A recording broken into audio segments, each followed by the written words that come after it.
Joga fora, justamente. Essa semana, se Deus quiser, eu compro um.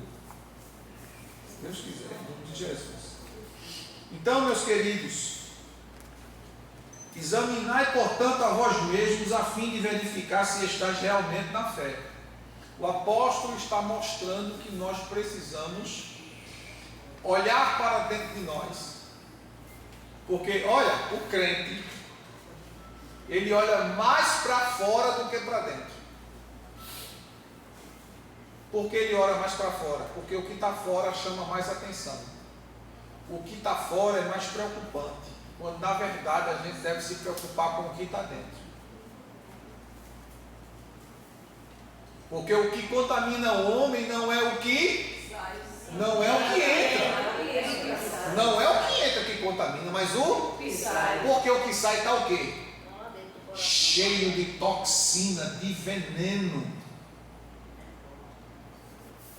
Por isso que nós precisamos nos examinar, avaliar se de fato a gente está numa fé viva e autêntica. E todo dia, né? Justamente. Porque a palavra de Deus nos recomenda que nós devemos ser exortados todos os dias. Todos os dias. Então é dentro desse contexto que precisa, Senhor, irmãos, entendam que vocês que assumiram esse compromisso do exercício diaconal e daqueles que têm a chamada para o exercício diaconal, vocês precisam entender que é um ofício divino, e que devem ser exercidos de dentro para fora. Porque vocês irão servir a noiva do Cordeiro. Vão servir a igreja, mesmo vocês sendo igreja. Tem uma frase que eu coloquei na minha Bíblia, que eu gostaria que vocês escrevessem. Eu escrevi aqui na minha Bíblia para não esquecer, não é? E queria que vocês escrevessem aí, para vocês não esquecer dessa frase.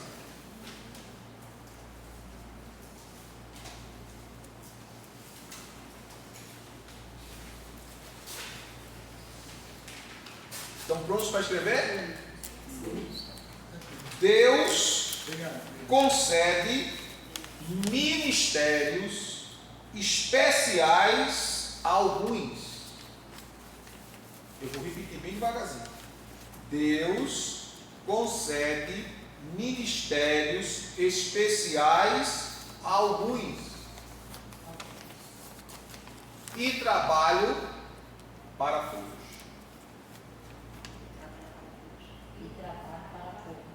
Repetindo, Deus concede ministérios especiais a alguns e trabalho para todos.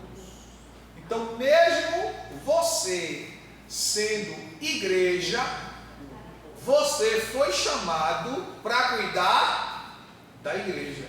Mas eu não sou igreja, pastor? Pois é, mas Deus lhe deu um ministério especial. E esse ministério especial que Deus lhe deu, a Bíblia chama ele de excelência de ministério. Se alguém almeja o episcopado, excelente obra almeja. E dentro da questão da teologia, presta bem atenção, dentro da questão da teologia bíblica, como está em 1 Timóteo 3, eu falei isso na aula passada, só existe de fato duas funções eclesiológicas: pastor e diácono. Não se preocupe, mas pastor, a denominação tal faz assim, não interessa. que interessa é o que está escrito. E como eu falei, como disse, existem as nomenclaturas que são dadas a funções espirituais, não é? E que não são condenáveis por Deus. Elas não são aceitáveis teologicamente. Porém, quando elas são exercidas dentro da especificação daquilo que o Espírito Santo concedeu à igreja como dom ministerial, como está em Efésios 4:11, quando os dons do ministério, dons ministeriais foram dados à igreja, dado a alguns, visando o aperfeiçoamento da igreja. Então os ministérios é dado para isso, não é para promoção, como em algumas denominações, quando alguém é chamado para exercer uma função, ele subir mais um degrau. Não, é descendo mais um degrau. No reino de Deus é assim. Quando você é chamado para ter mais responsabilidade, você não subiu o degrau, você desceu o degrau. Porque a Bíblia diz que o maior serve ao menor. É o que o texto sagrado ensina. Agora, se ensinam diferente, aí já não é comigo, é com quem está ensinando. Então, dentro desse contexto, irmãos, a avaliação que você deve fazer em você, em decorrência do exercício do ministério diaconal, e diante daqueles que vão receber esse ofício, é muito sério. Então não veja o ministério diaconal como uma coisa qualquer. Um diácono não deve estar ausente da igreja que serve. Não, pastor, porque eu fui para a igreja tal. Você foi, mas você é de lá? Não, mas porque eu quis ir. Não, você é diácono aqui. Você tem que estar servindo aqui. Como existem muitas igrejas, eu não sou pastor das outras igrejas, eu sou pastor daqui. Minha responsabilidade é aqui. Eu, pelo pouco entendimento que tenho das Escrituras, mas creio que é o suficiente para a minha vida, a gente entende há pessoas que exercem o ministério dando púlpito para todo mundo. Ele não prega no domingo, ele não prega na terça. É a responsabilidade do pastor pregar. Não, mas é cansativo. E daí que é cansativo? Então, entregue. Entregue. Não exerça. Aí fica, chama um, chama outro. Isso cria na igreja, irmãos. Aliás, isso não cria na igreja uma identidade doutrinária. Vem um, prega de um jeito, vem outro, prega de outro jeito, vem outro. Então você nunca ouve o pastor. Quando ouve, é uma vez no mês no culto de ceia. Por quê? Porque ele não tem nada para ensinar, porque ele não está comprometido com a igreja. Então ele traz qualquer jeito. A igreja, ela tem que ter uma identidade doutrinária. Ela não pode viver com o conhecimento bíblico alheio às verdades fundamentais da Escritura. Irmão, eu estou numa igreja renovada, um exemplo, né? Eu estou numa igreja renovada, mas eu não concordo muito não. Por quê? É porque a gente, eu não sei, é porque a gente não tem muito ensino, é porque cada semana é uma pessoa que fala, então a gente não cria raiz doutrinária. Porque a responsabilidade de doutrinar a igreja é do pastor. Não é por mais que a gente traga, né? Uma vez no mês, de 2 em 2 meses, uma pessoa para diferenciar a mensagem. Porque tem pessoas, rapaz, toda semana só é o pastor pregando. Aí é bom ouvir outros, não é? ouvir outras pessoas, isso é importante, porque aí você pode fazer uma avaliação do que de fato você tem aprendido. Porque, irmãos, veja bem, escute bem. Se você vai, vamos supor que você vai para um determinado culto. Quando chega lá, você vê aqueles pregadores que parecem uma metralhadora. Ele prega que não para nem para tomar um gole d'água. Falar em água para de água, né? Não, coisa assim. Aí é aqueles pregador avivalista que grita, que esperneia, que soa, que pula, que faz aquela. Aí você vai para outro culto, aí chega lá, tem um pregador que ele quase você não escuta a voz dele. Muito tradicional. Tem outro que você vai para o culto e lá é tanta o culto das peripécias. É pulo, é grito, é roda, é ginástica, é cambalhota, é um bocado de coisa. É uma academia. Não é? E quando você tem a oportunidade de aprender sobre tudo isso, você fica um crente criterioso. Lembra dos irmãos do capítulo 19 de Atos? Os bereanos. Paulo traz o assunto, eles ouvem o que Paulo tem a dizer, mas depois do culto eu quero saber o que diz que tu falou. Me mostra. Eu quero fundamento. Por que os crentes de Bereia assim? Porque eles não queriam ser levados por qualquer coisa que ele ouve. E a recomendação de Paulo aos Colossenses, ele diz que vocês não sejam levados por qualquer vento de doutrina, por qualquer novidade que surge.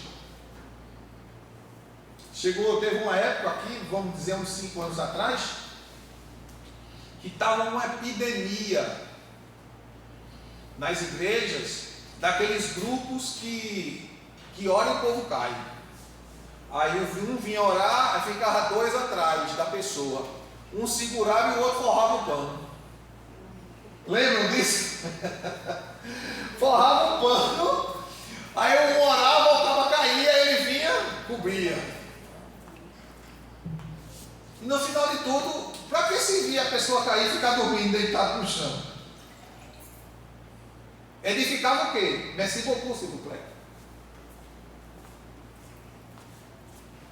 Servia de quê, no final das contas? Edificava o quê? Aprendia o quê?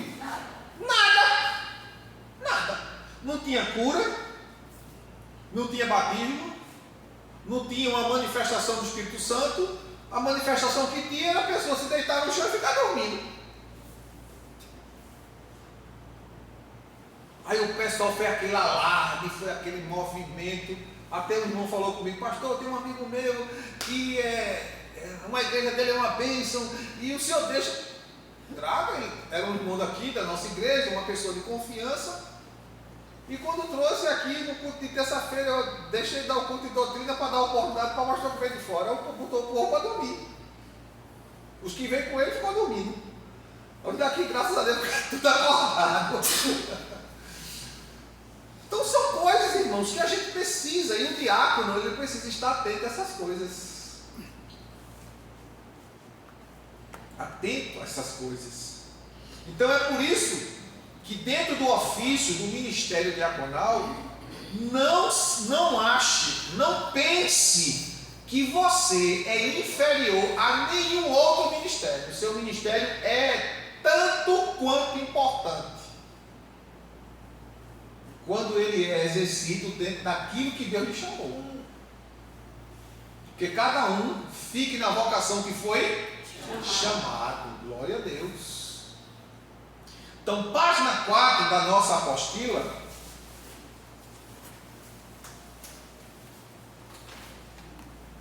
Página 4 da nossa apostila. Diz assim: como dadas em 1 Timóteo 3, Aí vem respeitáveis. Isso quer dizer que os diáconos devem ser dignos de respeito, homens de aspecto digno, ou seja, não fofoqueiro, não mexeriqueiro nem maledicente, homens de palavra, de honra. Vê só agora, item 2. De uma só palavra. Quer diz que os diáconos devem ser homens cuja palavra possa ser crida, não insincero, no sentido de alguém dizer uma coisa, mas querer dar a entender outra, ou dizer algo para alguém e dizer algo diferente para outra pessoa. Um diácono deve manter total honestidade e franqueza ao tratar com todos. Não deve ter favoritismo. Exemplo: o diácono Adelso trata melhor a irmã Nilza, não é? Do que trata melhor a irmã Vilanice. Isso é um exemplo.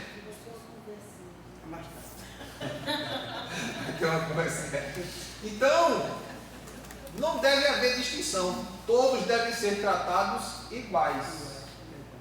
Agora, irmãos, isso é evidente que acontece. Existem pessoas no desenvolvimento do ministério que você cria amizades fortes. Por quê? Porque são pessoas fáceis de você se relacionar. Ou não é? Porque do jeito que tem gente que são fáceis de você se relacionar, existem pessoas que são complicadas, que só Deus tem misericórdia. E tudo faz um até pecado. Tudo vê defeito, tudo vê problema, tudo vê distorcido, interpreta tudo negativo. Por quê? Porque o problema está naquela pessoa. Então você não vai criar contento. Tá, irmão, você está vendo assim, você acredita que é assim? Acredite. Você tenta conversar com ele, mostrar que não é assim, mas ele não aceita? Deixa ela de mão. Deixa que Deus ensina ele direitinho. Deus ensina direitinho. Porque chega o tempo que Deus começa a puxar. Puxa, não tem para onde ir não. Nem se apoquente. Coisa mais linda é Deus agir no tempo na vida das pessoas, porque Deus dá tempo para as pessoas ver, enxergar, mas a pessoa não admite. Aí Deus, tá bom, toma embora, vá-se embora. Como Deus fez com Salomão. Quando você chega lá no segundo livro de Reis, no capítulo 9 em diante, aí você vê Deus agora, vem cá, Salomão. Começa a puxar a corda de Salomão.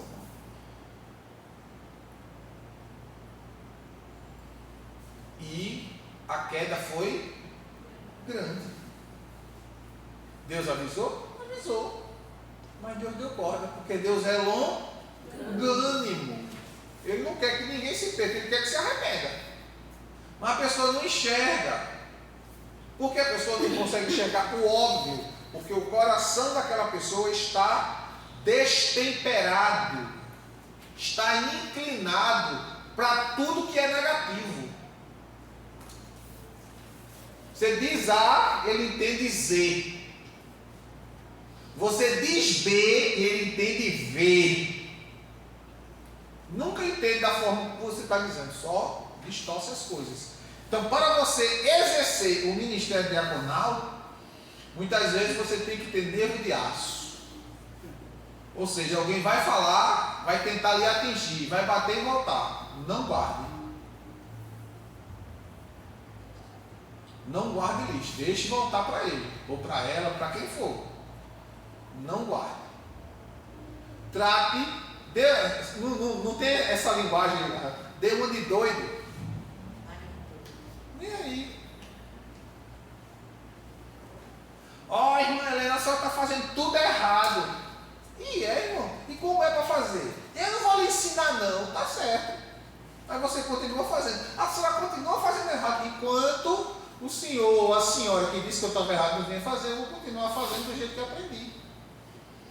Ponto final. Não pega tempo discutindo. E a Bíblia diz, o próprio Paulo aqui escrevendo a Timóteo, ele diz, e ao servo do Senhor não convém contender. Principalmente você que exerce o ministério. Porque as contendas, elas abrem portas, brechas. Por isso que é imprescindível que o que exerce ministério, ele não seja irascível. Não é iraci não, viu? É irascível. Quer dizer isso?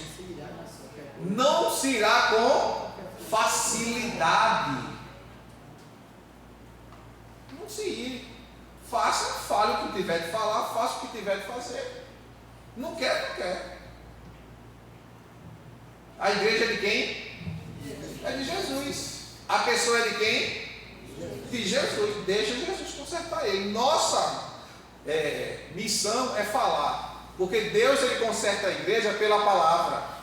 Mas tem gente que ouve a palavra, sabe a palavra, mas não pratica a palavra. Aí Deus, você é só ouvinte? Tá certo. Se você ouve, sabe a verdade e não pratica, você é o quê? Transgressor. É aquilo que nós falamos domingo. O que significa transgressor? Parabases.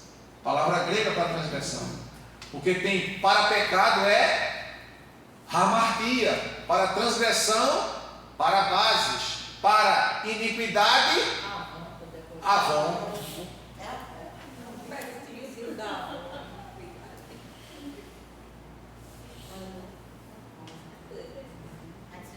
Aí a pessoa transgride descaradamente, sabe, mas não faz. Eu quero errar, pronto. Quem vai ter com ele? Papai do céu. Acabou-se. Depois você, irmão, vamos visitar fulano, vamos visitar cicrano, vamos orar para o A, vamos orar para o B, e você ora, e Deus não responde, porque Deus está tratando aquela pessoa. Você não conhece o íntimo? Conhece o íntimo? Não, você não conhece o íntimo. Mas Jesus está ali trabalhando, naquele coração, amassando aquele barro. Jesus não pega, irmão, Deus não pega um vaso quebrado, trincado e vai botar cola, não. Ele quebra de novo, pisa, bota na roda para fazer outro. Entendeu? Quem faz remédio é a gente, Deus não. A gente faz remédio. Porque a gente quer, às vezes, olha, escuta, usar de muita misericórdia, e ajeita aqui, ajeita ali, ajeita cá, vamos dar uma força. É uma bênção. Mas Deus, eu me lembro do pastor Youssef Akiva.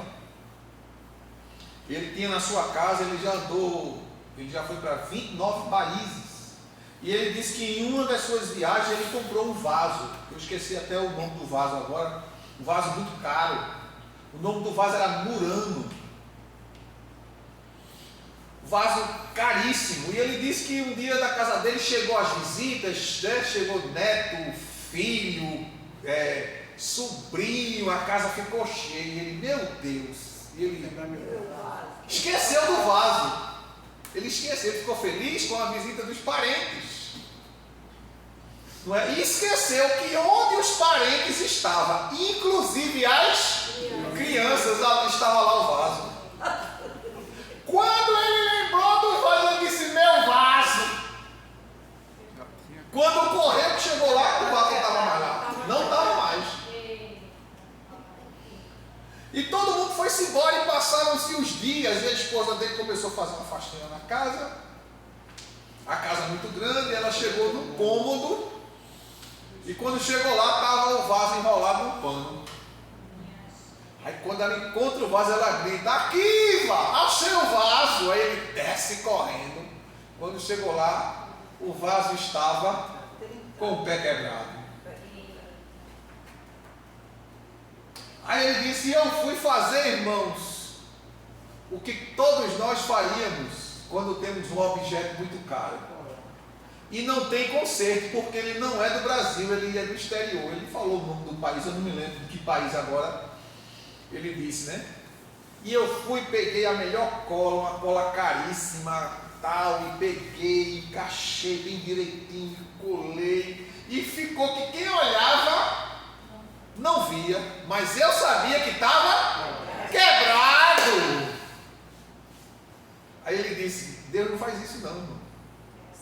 Quando o vaso está trincado, pode ler lá no capítulo 18 de Jeremias. Ele bota para a casa do oleiro, ele quebra tudo de novo e faz vaso novo. Deus não pega cola para colar a rachadura, não. Ele quebra todinho e para fazer de novo. Nós é que gostamos de fazer remédio, Deus não. Não é? Então, nós não podemos ser contenciosos. A gente tem que ser verdadeiro, ser objetivo naquilo que se trata em relação ao reino de Deus. Número 3, não dados a muito vinho. Por que há muito vinho? Nos tempos do Novo Testamento, as bebidas alcoólicas não foram abusadas como são hoje. Portanto, não eram absolutamente proibidas. Só o abuso delas era proibido.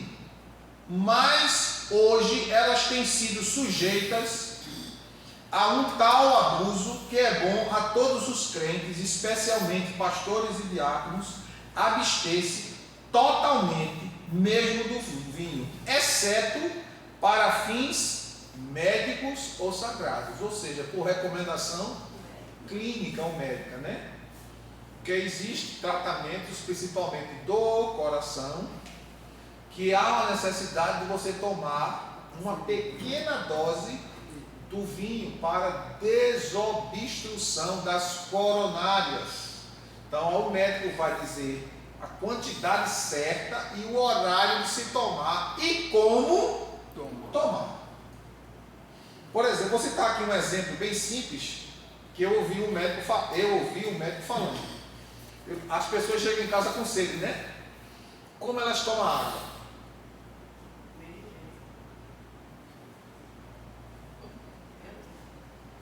Tomar água todinha, né? Mas essa não é a forma certa de tomar água. Segundo o médico, ele disse que você, para tomar água e ser hidratado, você tem que tomar água sentado. E assim, ó.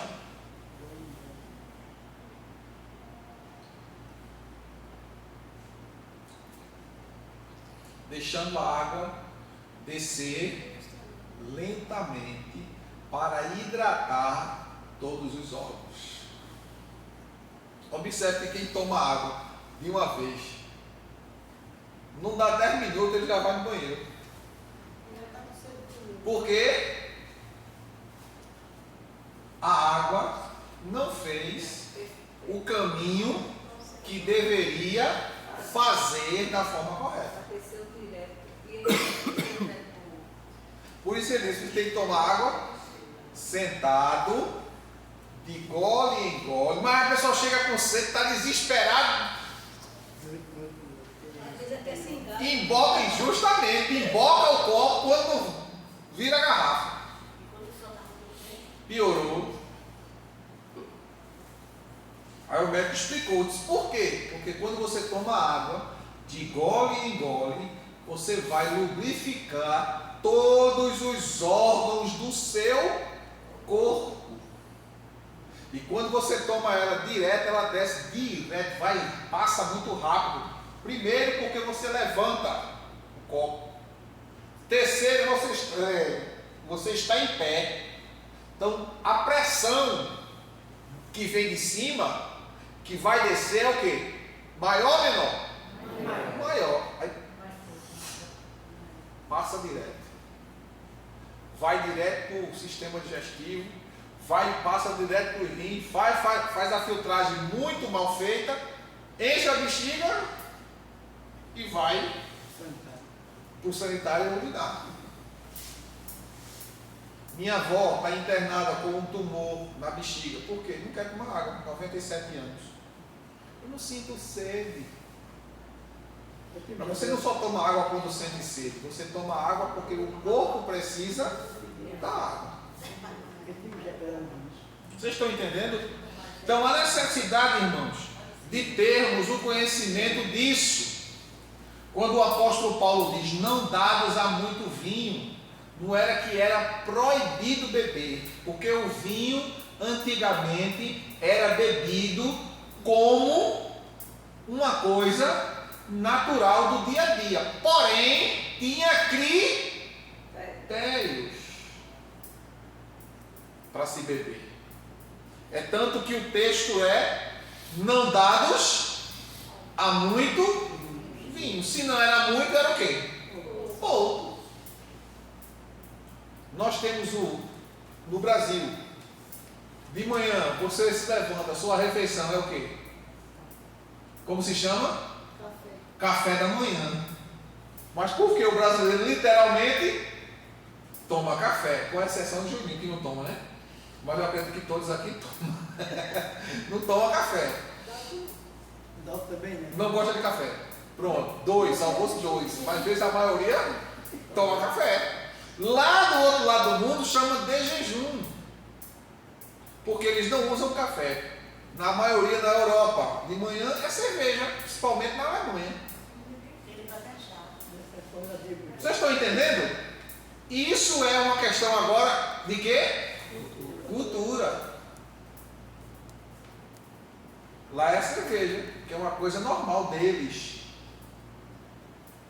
Vocês estão entendendo aqui? Quando diz não dados a vinho, não está dizendo que é pecado tomar vinho, mas que ele precisa ter o critério. No caso, na época que foi escrito a carta para a ordenação do ministério diaconal, não dados a vinho.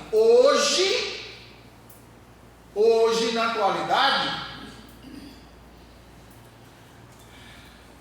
elas têm sido sujeitas a um tal abuso que é bom a todos os crentes, especialmente pastores e diáconos, abster-se totalmente, mesmo de vinho, não tomar vinho, com exceção, por recomendação médica, não é? Porque você vai tomar como medicamento, vai ser como remédio, é como hoje. Chega um exemplo aqui, né? A irmã Nalva chega no ortopedista e diz, olha, eu tenho artrite, tenho artrose, tenho bico de papagaio. Não é, irmã Nalva? Eu também tenho. Eu também fui diagnosticado. Artrite, artrose, bico de papagaio. Só faltou arara. Não é? Depois que eu fiz 90 fisioterapia, o ortopedista, Dr. Vitor Nogales, lá da Clínica do Apivida, da Rua do Espinheiro, número 119, ele disse, só tem um remédio. Disse, qual é? Vá para a academia. Faça academia como se fosse a sua dose diária de remédio para artrite e para artrose. Pronto. Hoje vou para a academia às vezes com raiva, sem querer ir, mas eu vou, porque eu vou tomar remédio. Vou tomar remédio. E fui melhorando. Hoje eu já aguento subir a escada sem sentir dor, já me sento, me levanto, que antigamente era ai, e ainda, às vezes ainda me levanto sapateando, porque está doendo. Imagine se eu não estivesse fazendo, como é que eu não estava?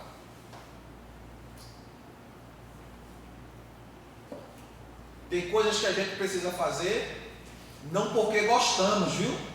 Mas porque é necessário. Aprenda isso. Tem coisas que eu vou fazer e que eu faço. E que você vai fazer no exercício do ministério, não é porque você gosta não, mas é porque é necessário que você faça. Mesmo que dê um nó nas tripas, que você fique com raiva, que você se aborreça, mas aquela máxima que eu sempre tenho dito: salve o mosquito e engula o sapo. Salve o mosquito e engula o sapo. Você pode até ficar que nem o sapo na hora, né? Inchando. Mas, glória a Deus. Louvado seja o nome de Jesus. Salvei o mosquito, Jesus. Mas eu engoli o sapo todinho por tua causa, Jesus. É por causa dele mesmo que você tem que fazer isso. Amém? Quarto, não cobiçoso de torpe ganância. Um diácono não deve ser um homem que tenha amor regrado pelo dinheiro. Se ele for, ele provavelmente desviará fundos a ele confiados. Grande tem sido a vergonha trazida às igrejas por causa de homens gulosos de torpe ganância, abonados com dinheiro da igreja. E olha o que o texto sagrado diz. Vamos lá, 1 Timóteo.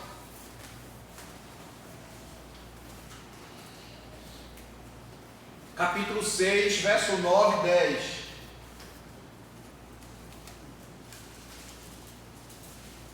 Primeiro Timóteo 6, 9 e 10.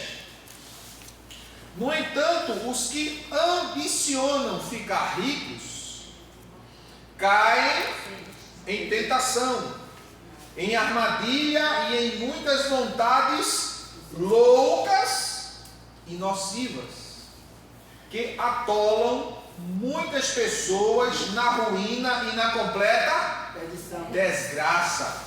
Tem Bíblia como a teu Adelson que diz perdição. No verso 10 diz assim: porquanto o amor ao dinheiro é a raiz de todos os males. E por causa dessa cobiça, alguns se desviaram da fé e se atormentaram em meio a muitos sofrimentos. Não é? Tem tradução que diz muitas dores, tem tradução que diz muitos problemas, não é? Mas o sentido é o mesmo. E a cobiça levou alguns a desviarem da fé. Porque quando você ama o dinheiro, você torna-se idólatra. E quando você se torna idólatra, você se torna adorador de Mamon. Amém? Então o diácono, ele não deve ser ganancioso. Pelo contrário, ele deve ser generoso, abençoador da obra, abençoador do reino. Quinto, retendo o ministério da fé numa consciência pura. O diácono precisa servir a Deus com a consciência tranquila do ministério exercido com integridade e fidelidade. Os diáconos deveriam ser sãos na fé. O diácono é o guardião da fé. Negar qualquer verdade fundamental da Bíblia não está apto para ser diácono. O diácono é para sustentar a fé numa consciência pura. Alguém que tenha sido purificado pelo sangue de Cristo e renovado pelo Espírito Santo. Semelhante consciência estará livre de vil egoísmo e hipocrisia e será regulado por devoção e sinceridade. Não entendi, está sem apostila? Ah, sim. Sexto, experimentados. Sobre nenhum homem imporíamos mãos repentinas ou apressadamente. 5:22 de 1 Timóteo, recomendação do apóstolo: não imponhas as mãos precipitadamente sobre alguém, nem participe dos pecados dos outros, conserva-te, pois, em pureza de vida. Porque ele diz aqui, colocar as mãos precipitadamente sobre alguém. Quando ele fala isso aqui, irmãos, não podemos confirmar uma ordenação sem que primeiro haja uma experiência com aqueles indicados.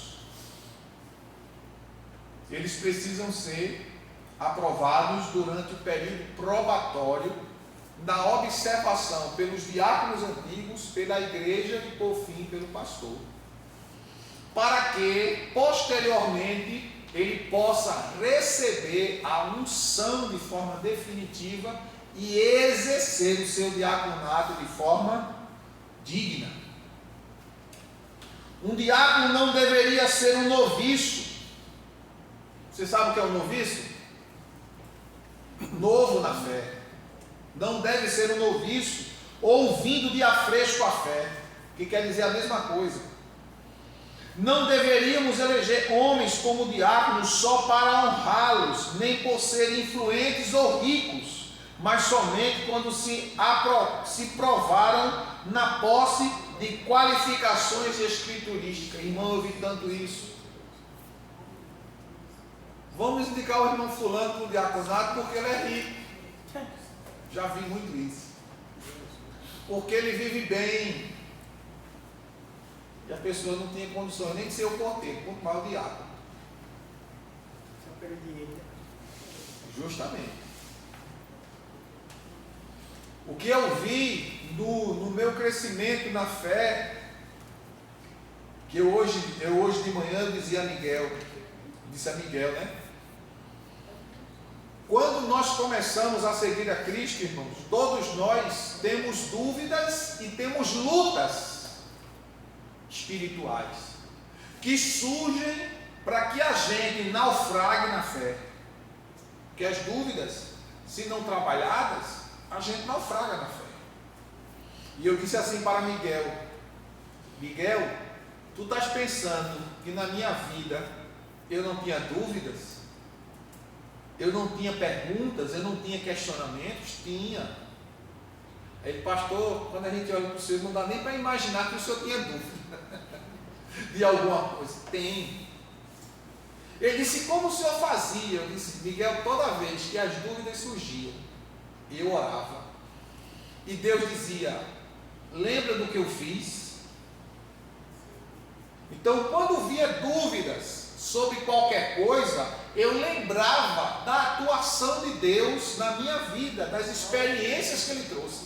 E isso me renovava. E eu deixava a dúvida de lado e prosseguia. E prosseguia. Por quê? Porque eu não podia alimentar a minha dúvida diante da manifestação daquilo que o Espírito Santo trouxe a mim.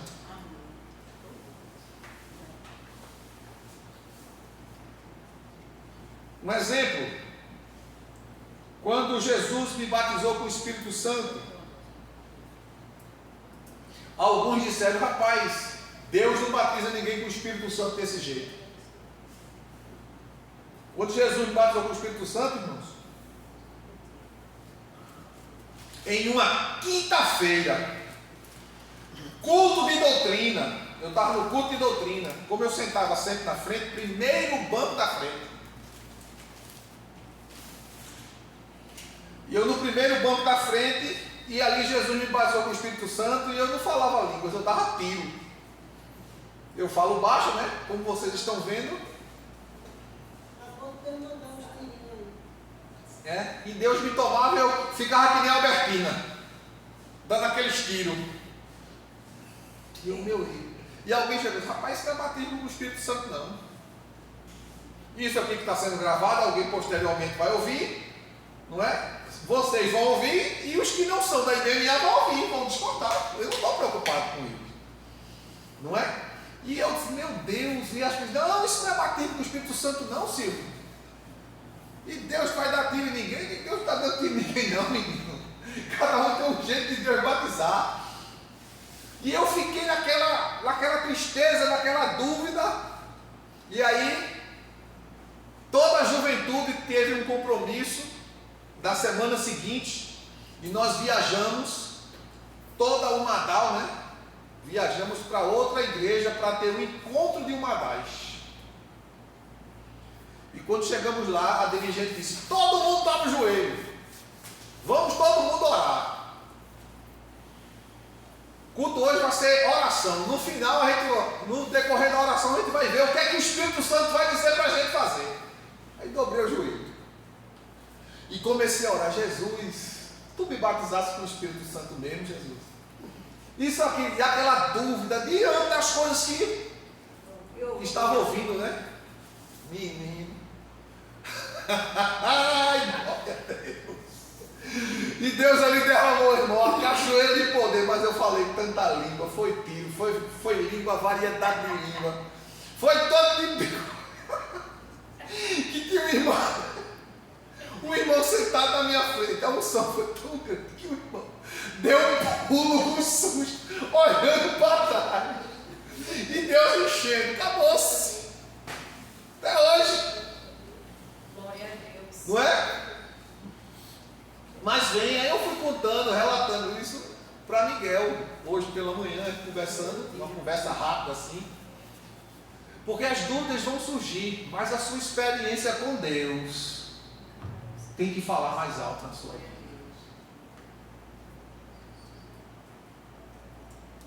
Deus não existe. Alguém pode dizer: tu está iludido. Como fizeram a pergunta a Anne Graham, a filha de Billy Graham, quando aconteceu o 11 de setembro. E perguntaram a ela: onde está Deus que permitiu uma coisa dessa? Ela disse: Deus está no mesmo lugar que sempre esteve, no trono. Agora vocês cobram de Deus quando vocês expulsaram Deus das casas, Deus das escolas, Deus das instituições, e ela ali pregou para todos os repórteres. Às vezes a gente quer que Deus faça tudo por nós, mas muitas vezes nós tiramos Ele da nossa vida com pequenas atitudes, botamos ele de fora.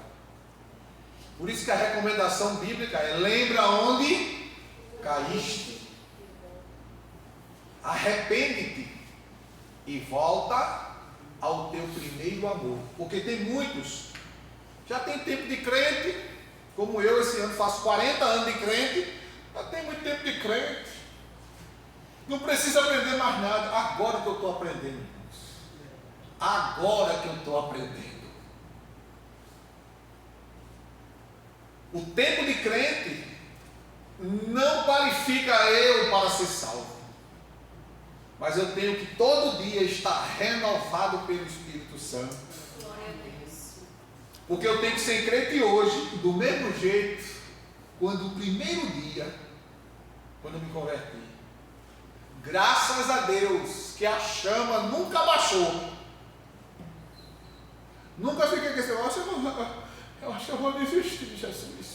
Não, nunca tive esse espantinho não, que os crentes muito têm hoje não. Graças a Deus, não tinha esse negócio não.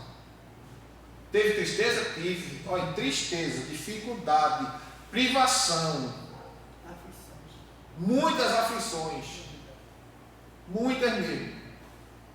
Quando eu penso que teve um dia que tinha 11 pessoas lá em casa, a gente passou a madrugada orando, a madrugada todinha orando, 11 pessoas, comigo 12. Quando a gente se levantou, ia dar 11 horas do dia, todo mundo foi dormir de 5 da manhã orando. Aí os irmãos disseram: hoje a gente vai almoçar aqui, Silvio, na tua casa. Está certo. Eu não disse a ele, né, que não tinha nada. E tinha meio pacote de macarrão, e se não me falha a memória, era 1 ou 2 ovos. Eu não disse nada a ninguém. Levantou, lavaram o rosto, sentou e disse: eu vou fazer uma comida da gente. Aí fiz, aí dividi 11 pratos, cada um pouquinho, e dei a coisa. Que é isso? É a comida que eu tenho, está dividida para nós 12 aqui. Cada um uma quantidade de macarrão e um pedacinho de ovo. Só tinha aquilo.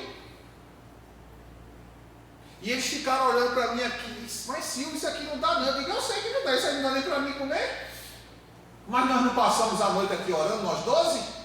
Então vamos comer nós 12. Vocês disseram que queriam almoçar aqui comigo, achando que tinha comida. Mas não tinha. ficaram olhando, espantado. Um deles, um pouco tempo depois, Deus guardou. O nome dele era Amaro José. Cleide conheceu ele. Era um menino de oração. Pense num homem de oração. De oração, de vida, um jovem usado por Deus. E Deus guardou ele. Ele pedia muito: Senhor, me guarda, eu não tenho condições de viver mais nesse mundo. E olha naquela época, né? Há 40 anos atrás, que ele dizia que não tinha condições porque via coisa errada. Imagine hoje se ele tivesse vivo.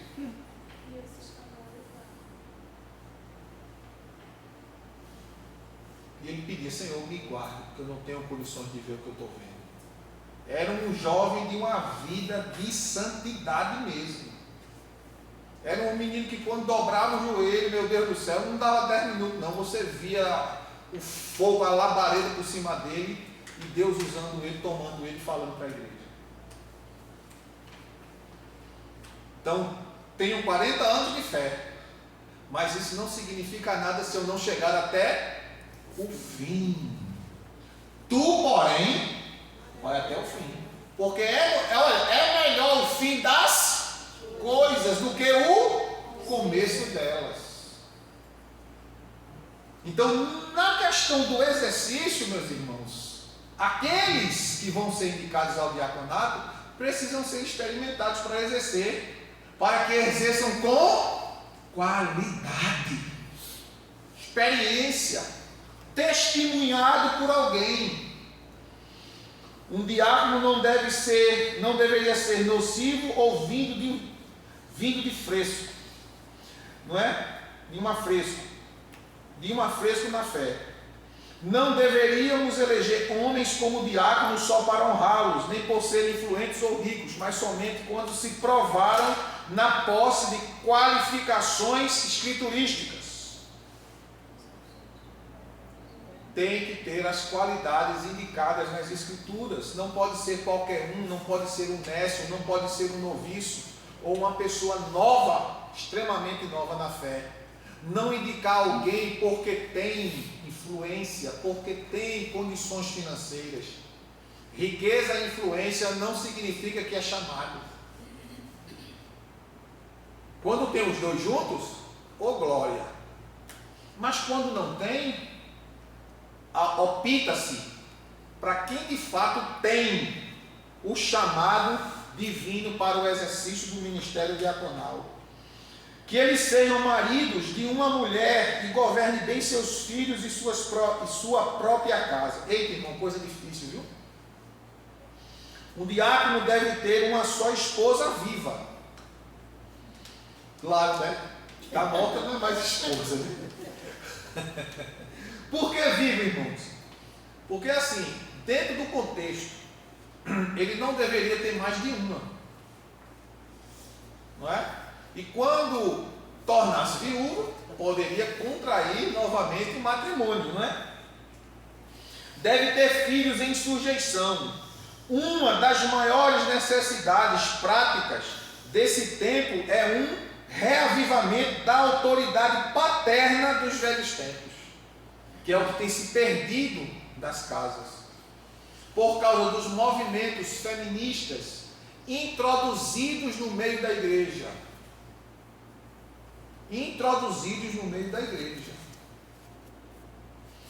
O movimento ele visa dividir homens e mulheres, botar um contra o outro.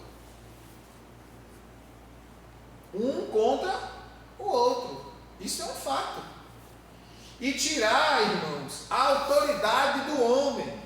Existe um canal que eu gostaria que, se vocês pudessem depois pesquisar, se inscrever e seguir. É uma senhora, eu esqueci o nome dela, parece que é Velma. Tem um nome, o sobrenome dela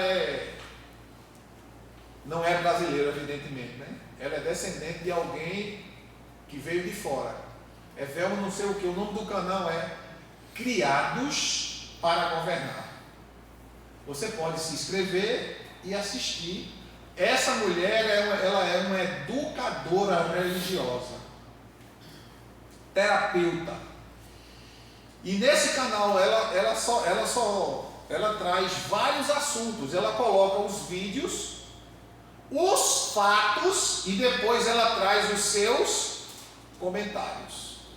E uma das coisas que ela diz, irmãos, o mundo está entrando em decadência e um dos motivos é porque os homens estão perdendo a sua autoridade de governança.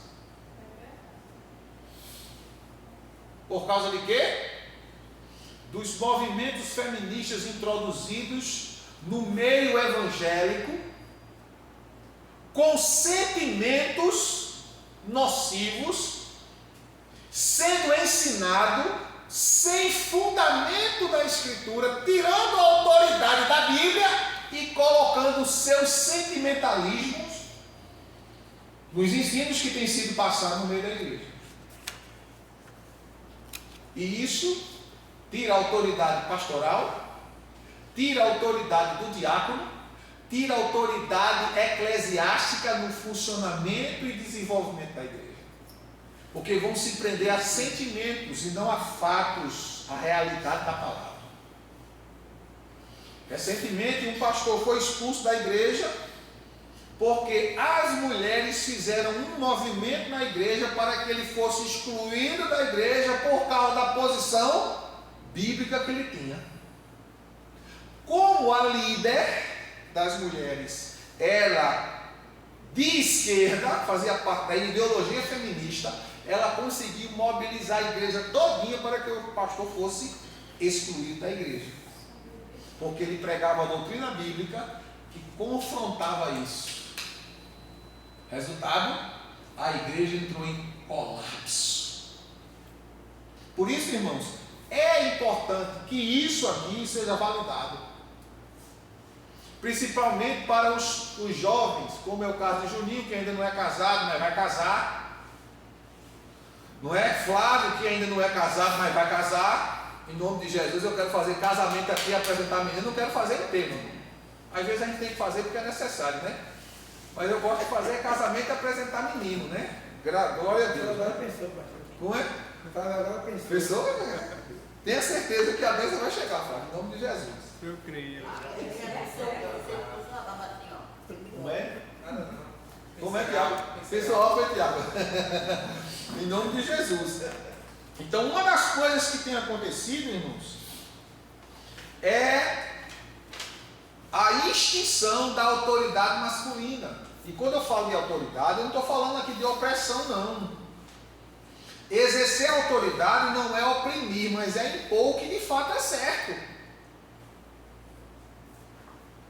Qual foi a sentença que Deus deu à mulher após o pecado?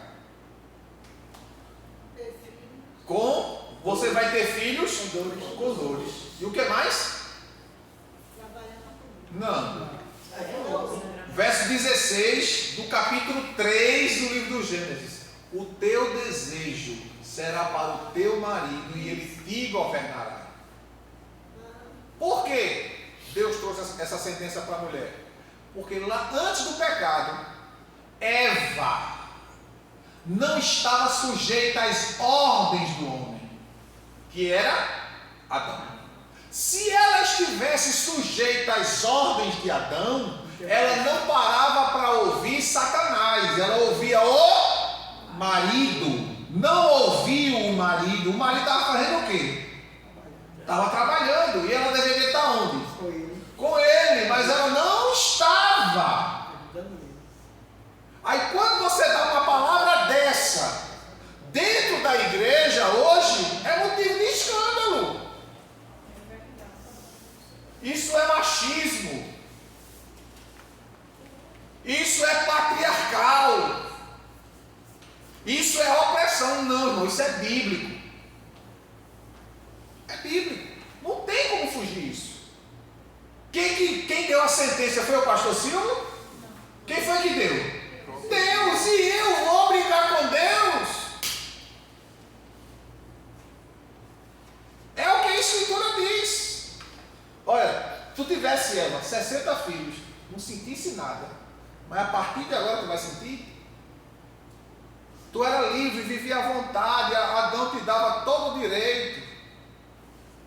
Tu era para estar perto dele e tu não estava. Tu fosse ouvir quem não deveria ouvir.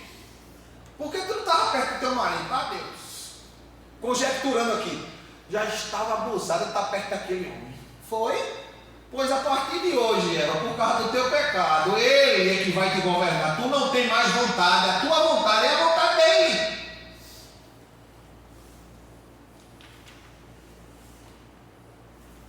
Foi eu que disse isso? Não. Quem foi que disse isso? Está escrito assim? Pronto. Ah, eu não concordo. Rasga a Bíblia e pronto. Resolve o teu problema com Deus. Mas tem homem que quer ser, viu? Me permita. Com outro homem é grosso demais. E com a mulher é uma banana. É uma banana, é um fato. Não estou aqui levando ao extremo, nem de um lado nem do outro. A gente tem que ser equilibrado. E uma das coisas que tem destruído, irmãos, veja nas igrejas quantos homens tem. Dia de domingo aqui, a igreja está cheia.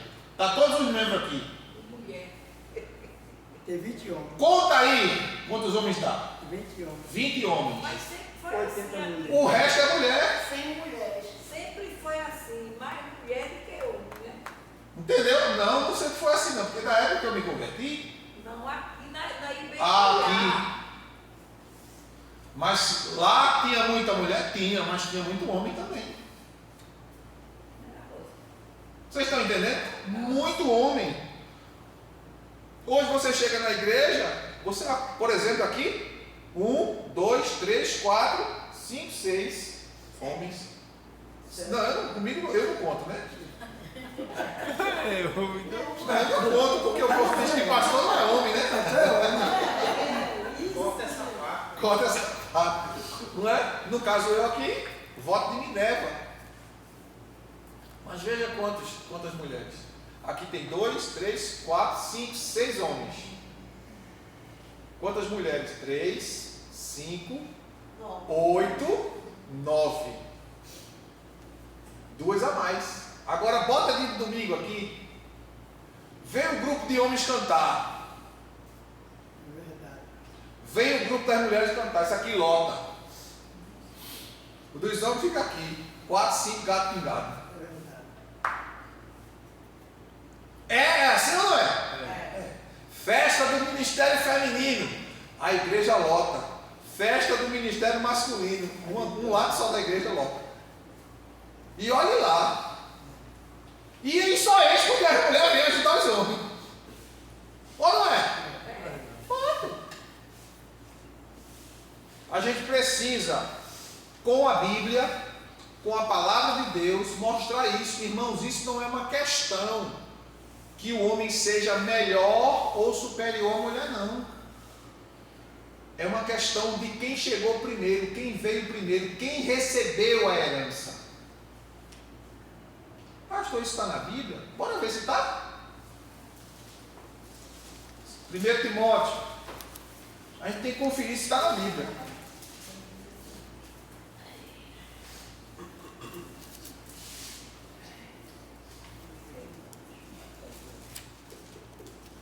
Capítulo 2, verso 13. Abriu aí a Bíblia? Capítulo 2, verso 13 de 1 Timóteo até o verso 15. 2, 13 ao 15. Porque Adão foi criado primeiro e depois Eva. E mais, Adão não foi. Quem foi enganado não foi Adão, mas a mulher que foi enganada e caiu em transgressão. A queda dela trouxe o quê? A queda do homem. A queda dela trouxe a queda do homem, porque ela convenceu o homem a pecar. Aí isso exime a culpa do homem? Não exime. O homem é tanto quanto ela. Mas quem induziu o homem a pecar foi ela. Contudo, A mulher será o quê? Verso 15. A mulher será o quê? Preservada. Se der a luz ao quê? Filhos. Desde que permaneçam na fé, no amor e na santidade com bom senso, ou seja, com consciência, com inteligência, consciente do seu papel. O texto diz: salvar-se-á, dando a luz a filhos, desde que permaneça na fé, no amor e na santidade com bom senso, consciente. Sou eu que estou dizendo? Está escrito na palavra? A palavra de Silvio? A palavra de quem? Então pronto, irmãos.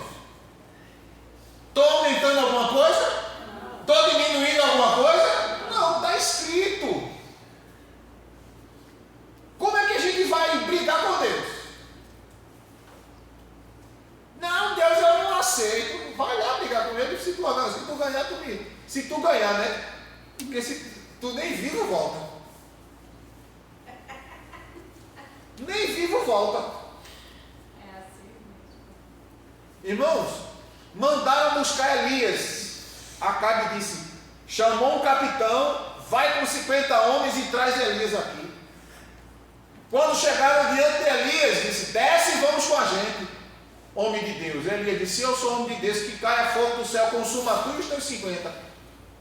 Voltaram vivos? Não. Nem voltaram, meu filho, morreram lá mesmo fulminado.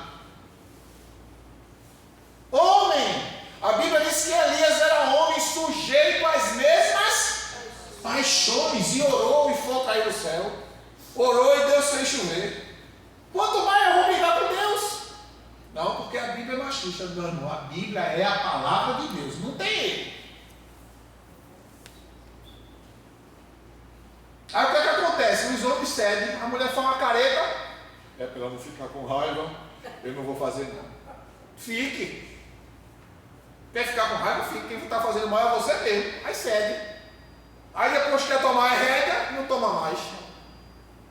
A carruagem já desandou. Aí o que acontece? Começa os problemas. Por quê? Você foi criado para governar, meu filho. Acabou-se. Mas ela não vai gostar, pastor. E o teu negócio é com Deus. Glória a Deus. 18, 19 de Gênesis. Vamos lá? Ou 19, 18. Vamos ver aqui se é verdade ou é mentira. Já desde o começo. Gênesis. Foi que houve não, que deu crise agora.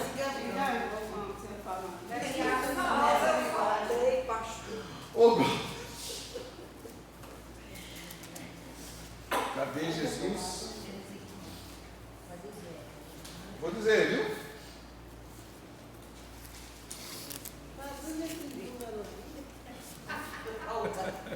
Capítulo 18 de Gênesis, versículo 19.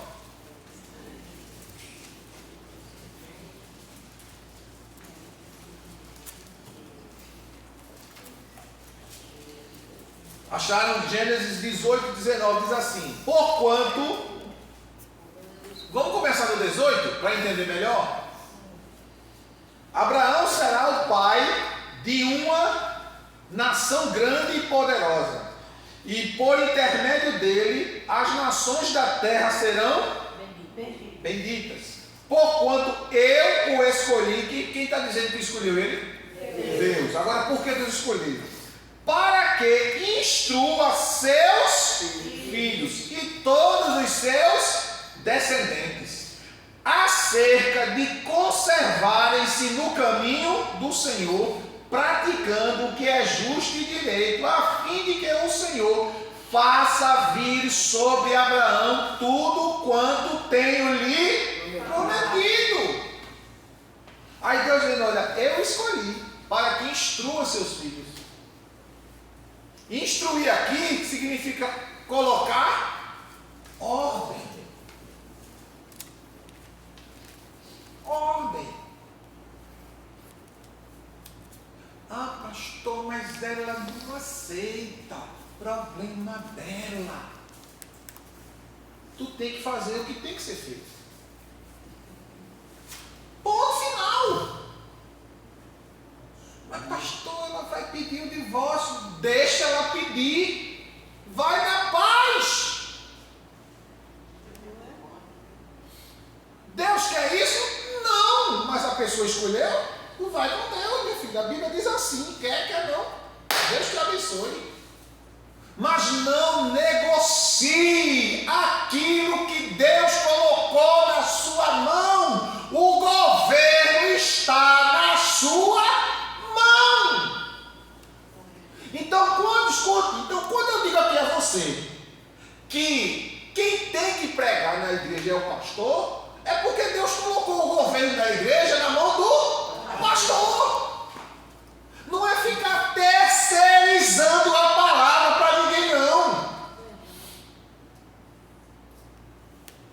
Vamos trazer o pastor fulano, não, repetindo. Nada contra trazer uma pessoa para pregar aqui, não. Não tenho nada contra. Porque afinal de contas vocês precisam ouvir outras pessoas.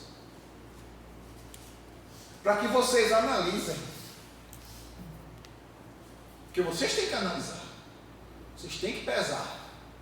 Porque vocês são crentes, vocês têm o Espírito Santo, vocês têm entendimento, então vocês precisam ver, ouvir e sentir a realidade da coisa. Porque tem gente, tem membro que é membro da igreja, vive mais na igreja dos outros que na sua, prega mais na igreja dos outros que na sua, faz mais na igreja dos outros que na sua. Então você é membro da igreja onde? Assiste o culto de todas as igrejas, mas da sua não assiste. Sabe o nome dos pastores, dos membros da outra igreja, mas da sua não sabe nem o nome do irmão que fica na portaria. Então você não congrega, você visita a igreja que você está, que você diz que está. Se você é chamado aqui, você serve aqui. É aqui que você tem que servir. Por isso que existe igreja local. Igreja local. Paulo escrevendo a Tito, na carta a Tito, capítulo 1, verso 5, ele disse: por esta causa te deixei em Creta, para que coloque as coisas em ordem. Igreja local. Amém? Para a gente concluir essa parte, a autoridade frouxa, se a autoridade de fato pode ser chamada, se é frouxa não é autoridade, né? Na média dos lares cristãos hoje é uma vergonha e uma desgraça. Não admira que a geração mais jovem é compíscua pela sua ausência aos cultos na maioria dos lugares. Um pai que não tem autoridade sobre a casa porque tem medo que o filho vai embora. Que o filho fique com raiva dele. Não, você tem que amar seu filho, tem. Fazer tudo por ele, tem. Mas você não pode fugir à palavra por causa dele. Não pode. Porque amor, irmão, escute, amor só se vive o verdadeiro amor com verdade. Se não tem verdade, não haverá verdadeiro amor. Não pode. Um exemplo. Tiago chega para Nicolas, que é uma criança ainda. Aí Tiago chega para Nicolas: você tem que chegar na igreja, vamos ser um exemplo. Você tem que sentar e assistir o culto. Aí Nicolas diz: pai, mas eu não gosto. Aí Tiago vai dizer para ele: mas você não tem que gostar não. Você tem que entrar e assistir o culto.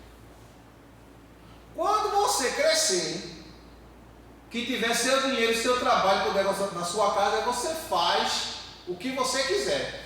Você vai para o culto, não vai. Chega a hora, aí o problema é seu. Mas enquanto você estiver na minha guarda, você vai para onde eu quero que você vá, você fica onde eu quero que você fica. Ponto final, acabou. Quando você não faz isso quando criança, o que é que acontece quando fica grande? Não vai obedecer, pelo contrário, vai roubar os próprios pais. Roubar o quê? A paz, o sossego. Não vai dar paz, não. Vai ser uma perturbação contínua. O que eu estou dizendo aqui, irmãos, não é opressão, não é violência, é fato, você chamar, mostrar. Não quer? Você não quer? Mas criança não tem o que querer. Sobre a criança tem os seus pais, que são seus tutores, seus ensinadores.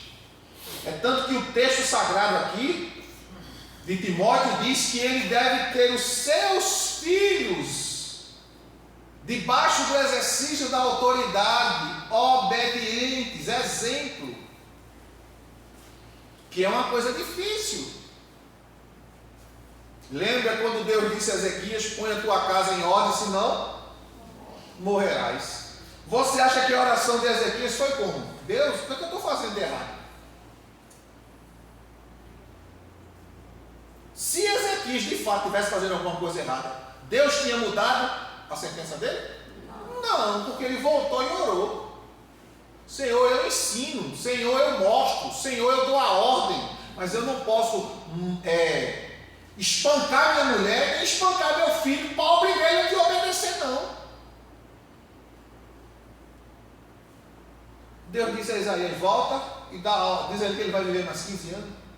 Porque Deus viu integridade, ele falou o que de fato ele fazia. O capítulo 5 de João, quando aquele homem paralítico no tanque de Betesda, que foi excluído do rol de sua família, por causa de quê? Porque ele não obedecia, não honrava e não submetia às ordens dos pais. E como a cultura judaica ensina, eles foram ao conselho de anciãos da cidade: meu filho já é de maior, não obedece, não respeita, não honra, pelo contrário, só traz problema, e eu não tenho mais condições de estar com ele dentro de casa. Foi o que ele fez?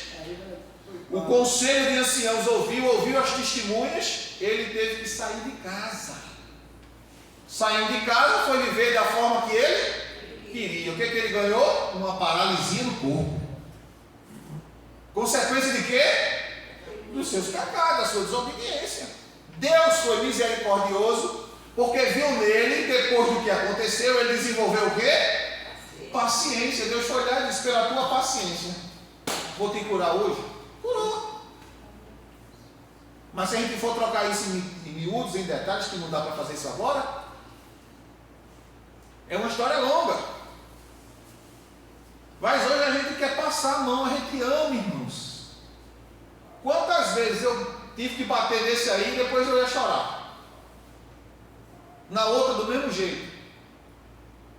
Não fazia porque gostava, fazia porque precisava disciplinar. Porque falava uma, falava duas, falava três, explicava, dizia, redizia e fazia de novo. Aí eu disse, tinha que ir para a psicotapa. E os dois morreram. É difícil, mas graças a Deus consegui. À custa de muita lágrima, de muita oração, de muito choro. Quantas vezes de noite? Cleide, foi? Vamos lá em cima, vamos orar pelos meninos. Eles dormiram e a gente com a mão em cima deles. Senhor Jesus, todo demônio de herança espiritual que veio da minha família, as heranças espirituais, eu dizia, eu repreendo na vida deles. E ficava orando, orava. Guarda, livra, protege, abençoa, guia, Senhor, traz entendimento para que cresçam. E Deus abençoou. E tem abençoado. Mas quando era de falar, eu falava. Depois deles mesmos falavam de mim. Falavam de mim. Dizia que eu era chato, dizia que eu era cabuloso, dizia que eu era ignorante, dizia que eu não tinha paciência. Ele mesmo, tanto ele como o Silvio Clay. Mas se eu for, não, porque foi o problema deles. Eu sei o que eu fiz, está diante de Deus, registrado. Está diante do Senhor. Nós vamos prestar conta. Até de R$1 que você gasta fora do critério de Deus. Aí você vai prestar conta, quanto mais dos filhos. Você está pensando que é brincadeira ser crente? É muito sério ser crente. É muita responsabilidade. Não se esqueça, eu não esqueço que sou crente. Da hora que acorda, da hora que vou dormir. Eu até sonho. Glória a Deus.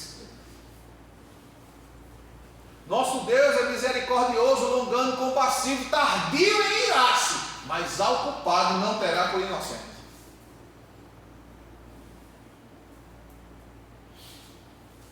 Então a gente precisa resgatar esta autoridade paterna, pastoral, masculina na sua casa.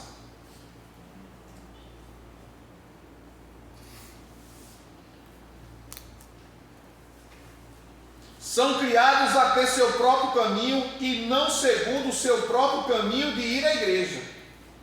Muitos filhos hoje, na maior parte, obedecem quando lhes apraz, quando convém.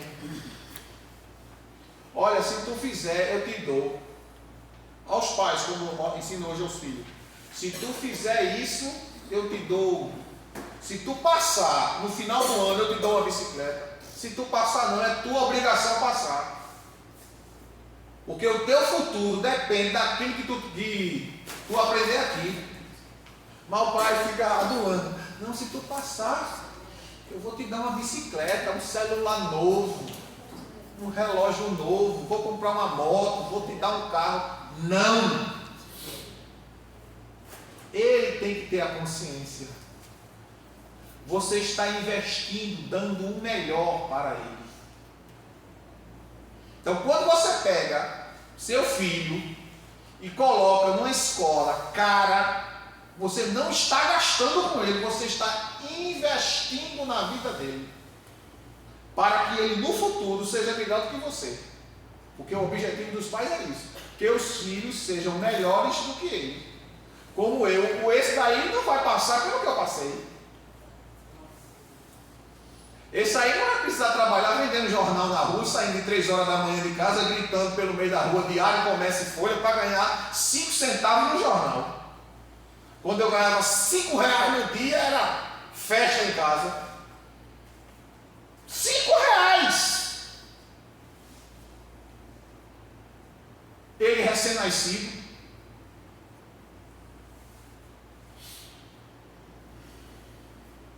Era assim. Não precisou, porque graças a Deus teve alguém que deu suporte para ele concluir os estudos. Eu tinha um sonho, meu pai não ajudou, porque desperdiçou toda a riqueza que tinha e não queria investir. Por quê? Porque ele aprendeu assim, né? Ele aprendeu assim, criado, maltratado pelo meu avô, que vô batia sem pena. Teve que fugir de casa com 12 anos para não morrer de cacete, debaixo do pau. Isso não era educação, isso era escravidão. Então ele não teve. Então ele ia dar o que ele não tinha? Não tinha, não podia. Quando eu chego na 5ª série, eu vou para a escola pública. Apesar que a escola pública daquela época, que era administrada pelo Exército, a melhor escola particular de hoje não se compara com a escola pública da década de 70 e 80. Excelentes escolas, não é? Fui para a escola pública, mas parei. Por que parei? Porque eu tive que trabalhar para ajudar a mãe em casa a terminar de criar minha irmã, que era só misericórdia na época. Então tudo isso, um conjunto de coisas. Ele não precisou carregar grade na cabeça, saco na cabeça, vender jornal na rua, vender prestação no sol quente, subir ladeira, descer ladeira. Não precisou chorar no pé de uma cama quando o cliente chegou de madrugada. Amachou em cama, amassou e andamás. Aleluia. Nunca esqueci. Numa sexta-feira ela chegou e disse: olha, não tem nada para a gente comer amanhã.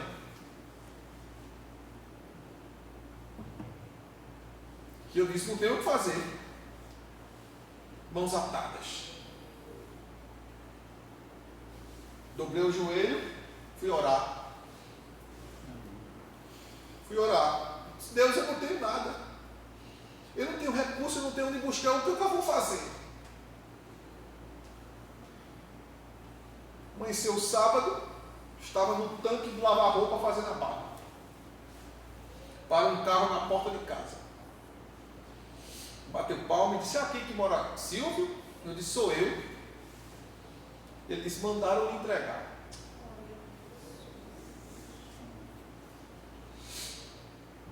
E abasteceu a casa.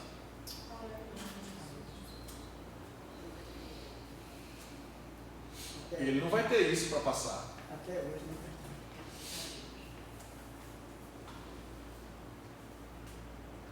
Quando ele casar, a mulher dele não vai precisar ficar levantando de 2 horas da manhã, grávida, para cozinhar, fazer pão de forno, fazer cachorro quente, fazer bolo, vários tipos de bolo, para de manhã a sogra dele vender na feira não. Que era o que Cleide fazia para me ajudar. Fazia comida de madrugada, até amanhecer o dia, para minha mãe botar na sacola para ir para uma feira de Paulista vender, para ajudar em casa. Ele não vai precisar disso, graças a Deus. Então ele vai ter uma vida melhor do que eu tive. Não vai passar por isso. Agora, quem não conhece, lá atrás, porque tem coisas que ele nem sabe, aí é muito fácil chegar e meter o pau no pai, no seu pai, no meu pai. Mas tudo tem uma história, irmãos. Tudo tem uma história. Veja que nós estamos falando de um ofício divino que você exerce ou que você vai exercer. Veja a responsabilidade. Servir. O pai de família que exerce autoridade é o mesmo pai que serve. Ele exerce autoridade porque ele está servindo a casa. Louvado seja o nome de Jesus. O diácono é para governar seus filhos e não para deixar que seus filhos o governem. E o diácono é para ser o cabeça da sua casa, porque a Escritura não só especifica que é para ele governar seus filhos, senão também toda a sua casa. O plano divino é para o marido ser o cabeça do lar. Quando o homem é um cristão, e isto é reconhecido, o lar será o mais feliz dos lares. Se o homem não é cristão e a mulher é, então terá ela que fazer o melhor que puder. Se ela era cristã, quando casou com ele, ela violou a palavra de Deus e deve fazer o melhor que puder do castigo que receberá. Tem-se dito, e bem verdadeiramente, se uma mulher casa com o filho do diabo, ela pode esperar ter barulho com seu sogro. Quem é o sogro da mulher que casa com o filho do diabo? Quem é? Pois é. Mulher crente, diz que é crente, casa com o não crente. O não crente é o quê? A Bíblia chama de quê? De quem? Quem é o sogro dela? Satanás.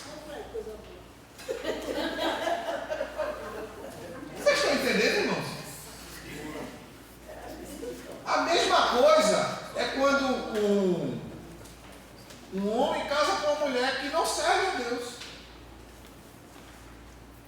Quem vai ser o sogro dele? Satanás. Então, por isso que não pode ter, irmãos, julgo desigual. O governo que o diácono, que o pastor exerce, deve exercer com temor e reverência a Deus. Porque ele governa aquilo que não lhe pertence. Pertence ao Senhor. Para a gente se definir nesta noite. 1 de Pedro, primeira carta de Pedro,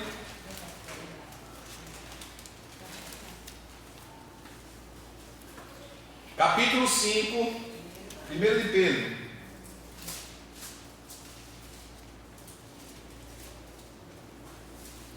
Todos acharam? 1 Pedro, capítulo 5. Olha o que é que Pedro diz. Suplico, portanto, aos presbíteros que há entre vós, eu, que sou também presbítero como eles, testemunha ocular dos sofrimentos de Cristo, e certamente coparticipante da glória que há de ser plenamente revelada. Pastoreai o rebanho de Deus que está sob vosso cuidado, não por constrangimento, mas voluntariamente, como Deus quer, nem por sorte da ganância, mas de boa vontade, nem como ditadores daqueles que vos foram confiados, antes tornando-vos exemplos do rebanho. Olha aí, olha. Não como ditadores daqueles que vos foram confiados, antes tornando-vos exemplo do rebanho. Ora, assim que o Supremo Pastor, quem é o Supremo Pastor? Jesus, se manifestar, recebereis a imperecível coroa da glória. Olha, você serve e vai servir a noiva do sumo pastor. E quando ele retornar, é ele que vai te recompensar. Porque a recompensa não vem do homem, a recompensa vem do sumo pastor, que é Jesus Cristo. Amém? Que Deus em Cristo Jesus nos abençoe neste último dia de aula desse curso de capacitação. E que você que ouviu, que esteve presente, mas que depois assista novamente, desde a primeira aula até agora, e faça o seu comentário. Porque, irmãos, isso é importante, não só você ouvir, mas você reouvir para você memorizar o que aprendeu. E releia a apostila, leia os textos bíblicos, para que você aprenda, memorize e esteja apto para servir a Deus nesse excelente ministério. Amém? Desde já, agradecendo aos diáconos, com exceção